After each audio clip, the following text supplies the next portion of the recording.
آل سیدنا الحمد للہ وکفا والصلاة والسلام علی سید الانبیاء محمد المصطفیٰ احمد المجتبی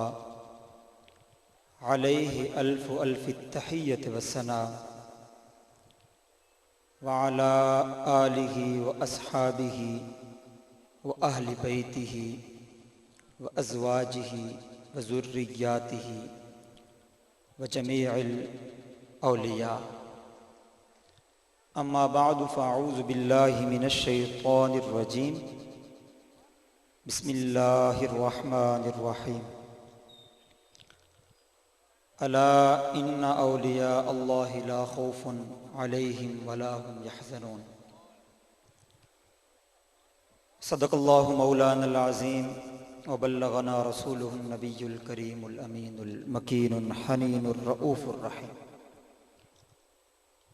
ان اللہ وملائکتہ یصلون علی النبی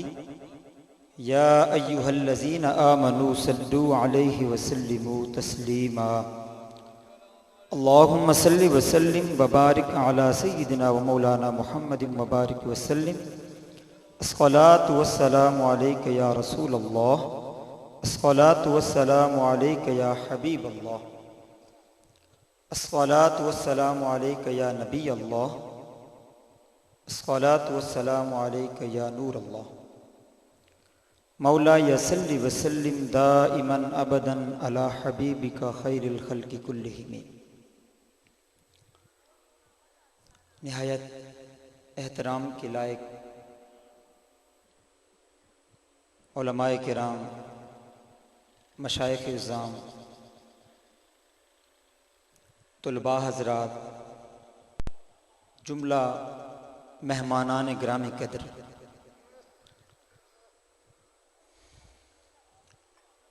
اللہ کریم نے بڑی مہربانی فرمائی کہ ہم سب دوست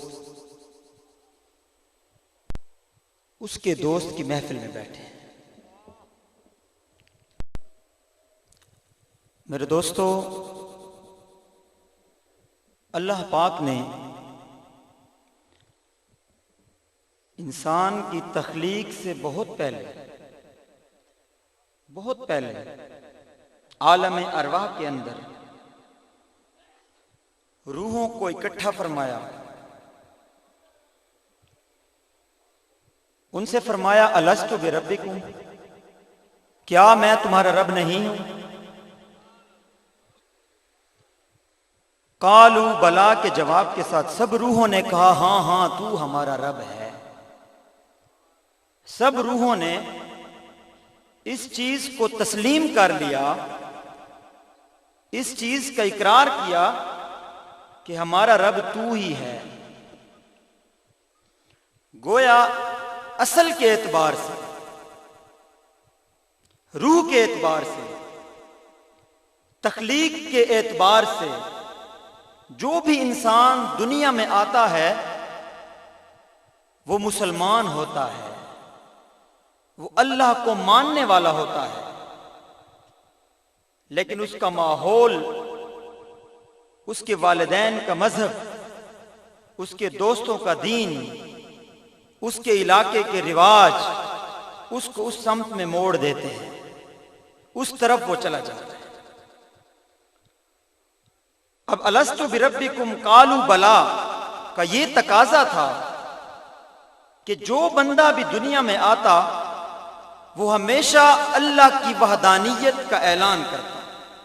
اللہ کی وحدانیت کا اقرار کرتا، اس سے کبھی رخ نہ موڑتا۔ لیکن انسان کی جو سرشت، اس کی جو فطرت تھی، اس کے اندر یہ تھا کہ جب یہ ماحول کو دیکھتا ہے، حالات کو دیکھتا ہے، چیزوں کو دیکھتا ہے تو یہ اس سے اثر لیتا ہے، متاثر ہوتا ہے، اور اس متاثر ہونے کے ساتھ اس سمت میں چل پڑتا ہے۔ گویا انسان کی ہدایت پہ رہنے اور ہدایت سے مڑنے کے اسباب و ذرائع موجود ہیں۔ تو اللہ پاک نے ایک خاص کرم فرمایا کہ اپنے انبیاء کرام علیہ السلام کو دنیا کے اندر مبعوث فرمایا۔ اب اللہ کی اس مہربانی کو آپ ملاحظہ کریں، نوٹ کریں کہ دنیا میں انسان کی دنیا میں آمد سے پہلے جو سب سے پہلا انسان دنیا میں آیا، سب سے پہلا انسان جس کو رب نے پیدا فرمایا، جس کو تخلیق کیا گیا، وہ ایسی ہستی تھی جو معمور من اللہ تھی، جس کو اللہ پاک نے تاج نبوت عطا فرمایا، جس کو نبی بنا کے بھیجایا، ہدایت کا پیغام اس کے سپرد کیا۔ اس میں کیا ہے؟ اس سے واضح طور پہ یہ پتہ چلتا ہے کہ اللہ کریم کی یہ منشا ہے کہ جب میرے بندوں کی تعداد بڑھنے لگے، ان کی تعداد میں اضافہ ہونے لگے، تو اس اضافہ ہونے سے پہلے ہی ان کے سامنے ہدایت کا نمونہ موجود ہو، پہلے ہی اس کا بندوبست فرما دیا۔ یہ رب کی بڑی مہربانی ہے کہ اس نے اپنے بندے کو بھٹکنے سے پہلے ہی اس کے لیے انتظام کر دیا کہ یہی راستہ ہے جس پہ تو نے چل کے اپنے رب کو راضی کرنا ہے۔ تو میرے دوست، انبیاء کرام علیہ السلام کو وہ سلسلہ سیدنا آدم علیہ السلام سے جو شروع ہوا، جملہ انبیاء کرام نے انسانیت کو ہدایت کا راستہ دکھایا، ظلمتوں سے، گمراہیوں سے، بھٹکے ہوئے رستوں سے نکال کر ایک رب کی طرف ان کو بلایا۔ اس سلسلے کا اختتام ہمارے کریم آقا علیہ السلام پر ہوا۔ پیارے آقا کریم صلی اللہ علیہ وسلم نے اپنے زمانہ اقدس کے اندر، اپنے 63 سالہ عمر عزیز کے اندر، اور وہ 23 سال جو خاص الخاص ہیں جن میں آپ نے دنیا کو پیغام خداوندی باقاعدہ طور پہ ڈیلیور کیا، ان 23 برس میں کریم آقا کی زندگی کو اگر مشاہدہ کیا جائے تو ہر لمحے، ہر پہلو، ہر گھڑی،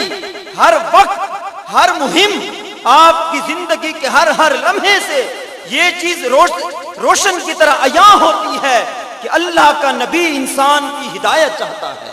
انسان کو صحیح رستے پہ چلانا چاہتا ہے، اس کو گمراہیوں سے نکال کر، اس کو بدبختیوں سے نکال کر، اس کو اندھیروں سے نکال کر نور ہدایت کا رستہ دکھانا چاہتا ہے۔ تو میرے دوست، کریم آقا علیہ الصلوۃ والتسلیم نے اپنے اس 23 سالہ زندگی مبارک میں جو کوشش فرمائی، جو ایک جد و جہد کی، اس کے اندر کم و بیش 1,24,000 صحابہ کرام کی ایک جماعت تیار ہوئی، ایک ٹیم بنی۔ ان لوگوں نے، ان ہستیوں نے میرے آقا کے وصال کے بعد کریم آقا کے پیغام کو، آپ کے فرمان کو، آپ کے بتائے ہوئے رستے کو پوری دنیا میں پھیلانے کی کوشش کی، اپنی سعی کی، محنت کی۔ وہ پیغام پہنچتا رہا، وہ پیغام ہر جگہ پہ جاتا رہا۔ اس کی برکت سے، اس کی مہربانیوں سے اللہ کریم نے دنیا کے اندر جو کفر کا اندھیرا تھا اس کو اسلام کے نور سے مٹا دیا۔ ہر طرف اسلام کی روشنی پھیل گئی۔ بر صغیر پاک و ہند جو کہ عربستان سے کافی فاصلے پہ واقع ہے، مدینہ شریف سے کافی دوری پہ واقع ہے، تو اللہ کریم نے کیا بندوبست فرمایا؟ اب اتنے دور دراز علاقے سے، اتنا دور کا جو علاقہ ہے، اس کے لیے رب نے یہ کرم فرمایا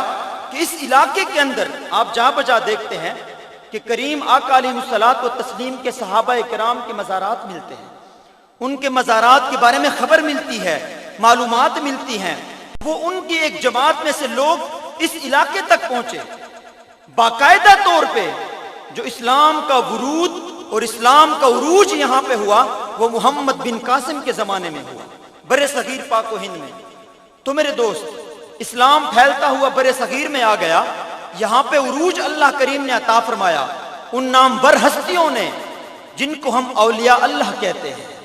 جو اللہ کے نیک بندے ہیں، جو اللہ کے دوست ہیں، اللہ کے ولی ہیں۔ ان ہستیوں نے اپنے انداز کے مطابق، اپنے طریقے کے مطابق اسلام کے اس پیغام کو، اسلام کے اس درس کو جو مدینے سے چلا تھا، بر صغیر پاک و ہند میں پھیلا دیا۔ اب ان ہستیوں میں آپ کیا نظر آتا ہے؟ ان میں بڑی بڑی ہستیاں ہیں، حضرت معین الدین چشتی اجمیری رحمۃ اللہ علیہ، حضرت نظام الدین اولیاء رحمۃ اللہ علیہ، حضرت امیر خسرو رحمۃ اللہ علیہ، حضرت پیر سیال، حضرت مجدد الفسانی۔ تو یہ بڑی بڑی ہستیاں ہیں جنہوں نے اسلام کے لیے یہاں پہ کوشش کی۔ تو میں کیا عرض کر رہا کہ اللہ پاک بندوبست فرماتا ہے، انتظام کرتا ہے، یہ رب کی مہربانی ہے، یہ اس کا کرم ہے۔ پھر ایک وقت ایسا آیا ہندوستان کے اندر کہ یہاں کا جو حکمران تھا، بادشاہ تھا، جو بڑا ہی طاقتور تھا، وہ گمراہ ہو گیا، وہ راہ ہدایت سے بھٹک گیا، وہ غلط راستے پہ چل پڑا، غلط مشیروں کے مشوروں سے اس نے اس دین کو چھوڑ دیا جس کو ہم دین محمدی کہتے ہیں، جس کو آقا کریم کا بتایا ہوا رستہ کہتے ہیں، رستے سے بھٹ گیا۔ اب وہ ایک زورآور بادشاہ تھا، طاقتور بادشاہ تھا، جابر تھا، اس کے پاس بڑی جرت تھی، بڑی طاقت تھی، مطلق الانانیت تھی۔ اب وہ بادشاہ اگر چاہتا تو کسی کو قتل کروا دیتا، کسی کو معاف کر دیتا، اس کے بس میں تھا یہ۔ تو میرے دوست، وہ زمانہ اسلام کے اوپر ایک کٹھن دور تھا، بر صغیر کے اندر ایک مشکل دور تھا، مشکل زمانہ تھا۔ تو اس دور کے اندر، اس زمانے کے اندر پھر اللہ کریم نے انتظام فرمایا، بندوبست فرمایا، مہربانی فرمائی۔ اللہ پاک نے اپنا ایک بندہ ہندوستان کے اندر پیدا فرمایا جس کو دنیا مجدد الفسانی کے نام سے جانتی ہے۔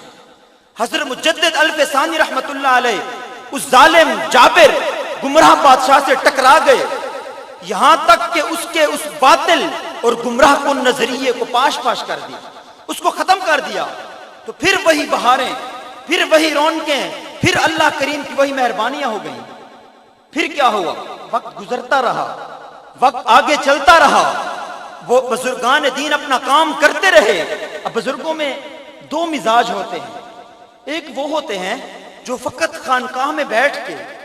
تنہائی میں خاموشی سے اپنا کام کرتے ہیں،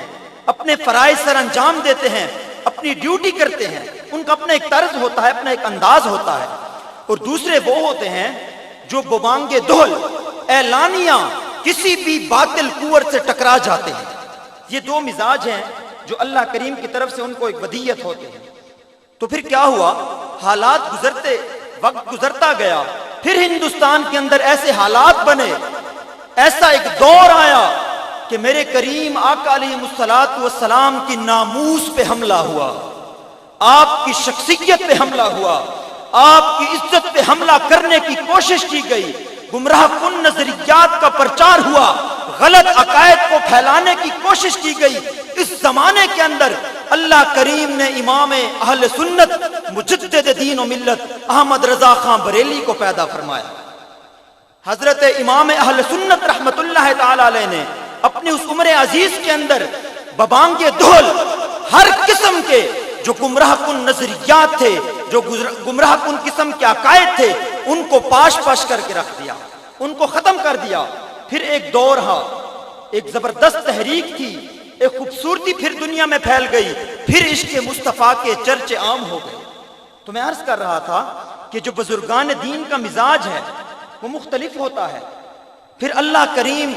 ان کو مختلف طبیعت عطا فرماتا ہے، مختلف مزاج عطا فرماتا ہے۔ کچھ لوگ خاموشی سے بیٹھ جاتے ہیں، کچھ لوگ پھر کھڑے ہو جاتے ہیں۔ حضرت امام اہل سنت کے دنیا سے جانے کے بعد پھر وہ جو زمانہ ہے اس میں بڑی بڑی ہستیاں ہیں، بڑے بڑے نامور شخصیات ہیں، اپنے انداز میں کام کیا، اپنے طریقے سے دین کی خدمت کی۔ پھر ان ہستیوں میں سے، ان شخصیات میں سے اللہ کریم نے حضور ضیاء الامت کو پیدا فرمایا۔ حضور ضیاء الامت جسٹس پیر محمد کرم شاہ الازہری رحمت اللہ تعالی علیہ جب اس دنیا میں آئے تو پھر وہی رنگ تھا، پھر وہی انداز تھا، پھر وہی خوبصورتیاں تھی جو امام اہل سنت کے زمانے میں تھی۔ میرے دوست، اگر آپ رحمت اللہ علیہ کی شخصیت کو دیکھا جائے، آپ کی مبارک ہستی کو دیکھا جائے، تو آپ رحمت اللہ علیہ نے خانقاہ میں بیٹھ کر پیری فقیری کا کام بھی سر انجام دیا، اور اس کے ساتھ ساتھ جب بھی کسی علاقے کے اندر باطل اور گمراہ کن نظریات فروغ پانے لگے حضرت ضیاء الامت اس کے سامنے کھڑے ہو گئے، اس کے سامنے ڈٹ گئے۔ تو میرے دوست یہ کیا ہے؟ یہ اللہ کریم انتظام فرماتا ہے، اللہ کریم اس کے لیے ایک اپنے بندوں پہ مہربانی فرماتا ہے، کرم فرماتا ہے۔ تو ان ہستیوں اور ان نیک لوگوں کی برکت سے ہمیشہ اللہ کریم دین کو محفوظ رکھے گا۔ اب کیا ہے؟ اب یہ جو ہستیاں ہیں، جو اللہ کے نیک بندے ہیں، ان کے مزاج کی بات ہو رہی ہے، ان کی طبیعتوں کی بات ہو رہی ہے، تو اللہ کریم ان ہستیوں کو جرت عطا فرماتا ہے، ان کو استغناء قلب عطا فرماتا ہے، ان کو دور اندیشی عطا فرماتا ہے، ان کو فہم و فراست عطا فرماتا ہے، تدبر عطا فرماتا ہے، گہری سوچ عطا فرماتا ہے۔ تو میرے دوست میں صرف دو باتیں کروں گا کہ حضور ضیاء الامت کو اللہ کریم نے جو جرت عطا فرمائی تھی اس کا نمونہ پیش کروں گا کہ جب ذوالفقار علی بھٹو کی حکومت تھی تو اس زمانے کے اندر دارالعلوم محمدیہ غوثیہ بحیرہ شریف کے ساتھ حکومت وقت کی مخالفت ہو گئی، حکومت مخالف ہو گئی، انہوں نے اپنی مرضی کو لاگو کرنے کی کوشش کی۔ تو آپ رحمت اللہ علیہ نے فرمایا کہ میں آپ لوگوں کی یہ بات نہیں مان سکتا، میں دین کا سودا دنیا داروں کے ساتھ نہیں کر سکتا، میں دین کی خاطر ڈٹا رہوں گا۔ تو کیا ہوا؟ بھٹو نے کہا کہ پھر ہم تمہاری اس مدرسے پہ قبضہ کر لیں گے، یہ مدرسہ ہم تم سے چھین لیں گے، ہم تمہارے نظام کو پکڑ لیں گے، ہم اس پہ ٹیک اوور کر لیں گے۔ حضور ضیاء الامت نے فرمایا بھٹو صاحب اگر تمہارا یہ خیال ہے کہ یہ بلڈنگیں، یہ کمرے، یہ جو عمارتیں ہیں اس کا نام مدرسہ ہے تو یہ عمارتیں تمہیں مبارک ہوں، یہ بلڈنگیں تم لے جاؤ، ان عمارتوں پہ قبضہ کر لو، ان پہ ٹیک اوور کر لو، کرم شاہ درخت کے نیچے بیٹھ کے اللہ کا دین پڑھائے گا، اللہ کے نبی کا پیغام دنیا میں عام کرتا رہے گا۔ تو میرے دوستو یہ کیا ہے؟ حضور ضیاء الامت کی جرت ہے جو اللہ کریم اپنے خاص بندوں کو عطا فرماتا ہے، خاص لوگوں کو عطا فرماتا ہے۔ اور دوسری جو چیز خاص میں ذکر کرنا چاہتا ہوں، استغناء قلب عطا فرماتا ہے، دنیا دار لوگوں سے ان کو بھاگنے کی ایک اللہ پاک جرت عطا فرماتا ہے، ان سے دور ہونے کی جرت عطا فرماتا ہے۔ میاں نواز شریف اس زمانے میں جب آپ رحمت اللہ علیہ حیات تھے، بحیرہ شریف ایک مرتبہ آیا، اس نے کہا کہ آپ مجھے آرڈر کریں، میں دارالعلوم کی کیا خدمت کر سکتا ہوں، میں اس کے لیے آپ کو کیا دے سکتا ہوں۔ وہ بار بار یہ کہتا تھا کہ آپ مجھے بتائیں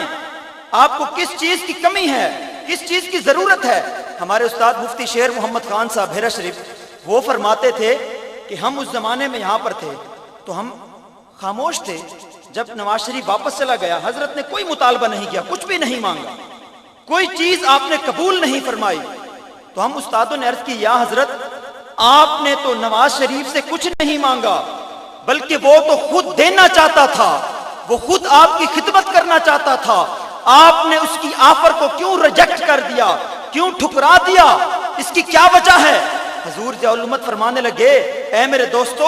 پہلے وہ رب دنیا کا جو بادشاہ ہے، ساری کائنات کا جو مالک ہے، وہ مجھے بے تحاشا عطا کرتا ہے، اس کا میرے اوپر بڑا کرم ہے۔ آج اگر میں دنیا کے بادشاہ کی آفر قبول کر لیتا، اس کا یہ جو دیا ہوا کچھ میں لے لیتا تو اپنے رب کے سامنے کون سا منہ لے کے جاتا، اپنے رب کے سامنے کیسے اپنا دامن پھیلاتا، اپنے رب کے سامنے اپنے ہاتھ کیسے پھیلاتا۔ اے رب مجھے عطا فرما، میرا رب مجھ سے کہتا جا کرم شاہ اس سے مانگ جو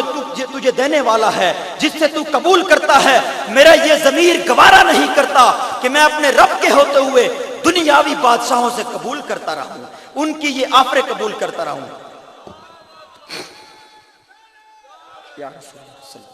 تو میرے دوستو اللہ پاک بے تحاشا خوبیاں عطا فرماتا ہے، بے تحاشا محاسن عطا فرماتا ہے، خصائص، خصائل، اوصاف حمیدہ کے مجموعے ہوتے ہیں یہ شخصیات۔ جرت بھی ہوتی ہے، استغنا بھی ہوتا ہے، تدبر بھی ہوتا ہے، فہم و فراست بھی ہوتی ہے، علوم دینیہ کے اوپر بھی دسترس ہوتی ہے، دنیاوی علوم پہ گہری نظر ہوتی ہے، کیونکہ اللہ پاک نے ان ہستیوں سے ایک عظیم کام لینا ہوتا ہے، ایک عظیم ان کے سپرد ایک زبردست قسم کی ذمہ داری ہوتی ہے، جس کی وجہ سے ان کو اتنا جامع شخصیت بنایا جاتا ہے۔ تو میرے دوستو آج ہم اس دارالعلوم میں بیٹھے ہیں، یہ بھی بحیرہ شریف کی ایک شاخ ہے، اس درخت کی جو پیر کرم شاہ نے بھیرا شریف میں لگایا تھا، اس کی ایک یہ کلی ہے، یہ اس کا ایک پھول ہے جو اس وادی سون سے کیسر کے اندر اپنی خوشبو پھیلا رہا ہے۔ میرے کریم آقا کی محبت کا درس دیتا ہے، میرے کریم آقا کی عشق کا درس دیتا ہے، اولیاء اللہ سے عقیدت کا درس دیتا ہے۔ یہاں پہ کس قسم کی ان عقائد و نظریات کا پرچار نہیں ہوتا جو معاشرے کے لیے مضر ہوں، جو انسانیت کے لیے مضر ہوں، جو لوگوں کے لیے مضر ہوں۔ یہاں پر فقط اللہ کے حبیب کی محبت کا درس دیا جاتا ہے، اللہ کے حبیب کے عشق کا درس دیا جاتا ہے، اللہ کے حبیب کے ساتھ تعلق جوڑنے کا درس دیا جاتا ہے۔ اللہ پاک ہمیں ان محافل میں آنے کی ان میں شرکت کرنے کی ہمیشہ توفیق عطا فرمائے، اور اس دارالعلوم کو اللہ پاک تا قیام قیامت زبردست قسم کی ترقی عطا فرمائے۔ وما علینا الا البلاغ۔